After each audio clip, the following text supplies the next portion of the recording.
my beautiful people, it's Yabo. If this is your first time of watching my video, you're welcome to my channel, and if you're a returning subscriber, welcome back to my channel. Thank you for stopping by.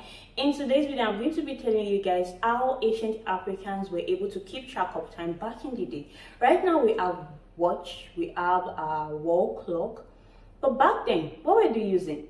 So ancient Africans had to rely on nature itself to be able to keep track of time.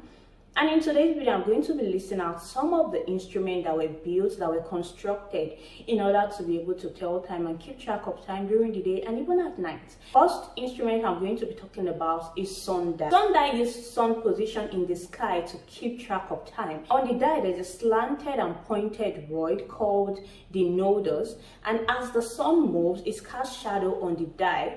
The shadow it cast would be on certain intervals on the dial, and that way the ancient Africans were able to keep track of time. So let's say at one point in time, the shadow was casting on interval A, and then in the next hour it was casting on interval B. That way they'll be able to keep track of time, that okay, it has moved from one particular point of the dial interval to the other part of the dial interval. And like I said, sundial were used only during the day, it was not used at night. And during the Renaissance period, it evolved into different shapes and sizes. The next one I'm going to talk about is obelisk. Now, this obelisk is a tall and rectangular structure that was constructed by ancient Egyptians. It was originally called Tekenu, and just like the sundial, because it is long and pointed towards the sky, as the sun moves, it also casts shadow. The shadow it casts could be mapped at intervals which represented hours of the day. So let's say it moved from from a particular part to the other. So from interval A to interval B, that's an hour in between. So that is 1 hour, then 2 hours, then 3 hours. That way the ancient Africans were able to tell time. Now, unlike sundial and Tekenu, we have the water clock. Water clock is largely used at night, and if you are wondering how it was used, so a large bowl would be placed with, and inside they would have intervals. They would have marked out intervals, and at the bottom would be a spout that would allow the water to slowly drain down. So at night, whenever people want to sleep and want to know what time it is during the night or before dawn, the water clock is the best option for them. That way, and as the water slowly drains down, you will be able to tell the time, because that way you'll be able to see the intervals as it slowly drains down. Probably, okay, the first hour of the night, the second hour of the night, the third hour of the night. That way they were able to keep track of the time at night. And speaking of instruments that were used to keep track of time at night, we also have Megha. Now, I'm sorry if I did not pronounce it right.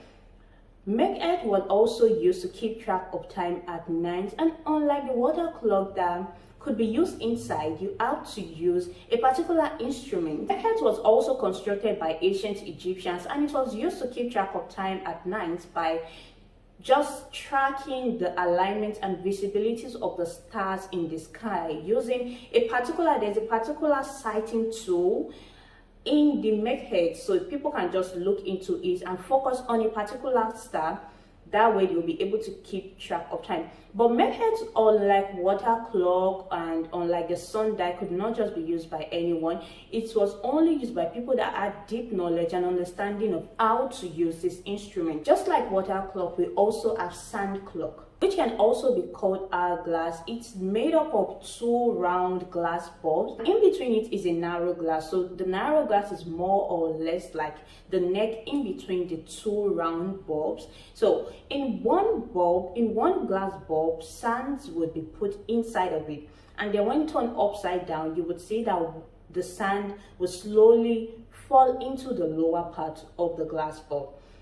And just like the water clock, sand clock is also used to keep track of time by the amount of sand that is still at the top of the hourglass. The point of the sand clock or hourglass is that the quality and type of sand used is really important to determine the time as accurate as possible. Last and not the least instrument I'm going to mention is the oil lamp clock. The oil lamp clock was largely used in the 18th century. and it consisted of a glass reservoir of oil which lowers as it burns. As the oil reduces, the ancient Africans were able to tell time, because also inside the oil reservoir they've also like labeled it and add intervals in it, so they were able to tell time as the oil reduces. But people did not really like using the oil lamp clock because it was quite risky, because it could lead to explosion of fire, and the oil that was specifically used during the 18th century was the whale oil, because it is said to be the best oil to be used for the oil lamp clock. So that's it for this video. If you guys enjoyed, please let me know in the comment section. Give this video a thumbs up and let me know what other instruments you've come across, and please do subscribe. Okay, I love you and I'll see you in my next video. Bye.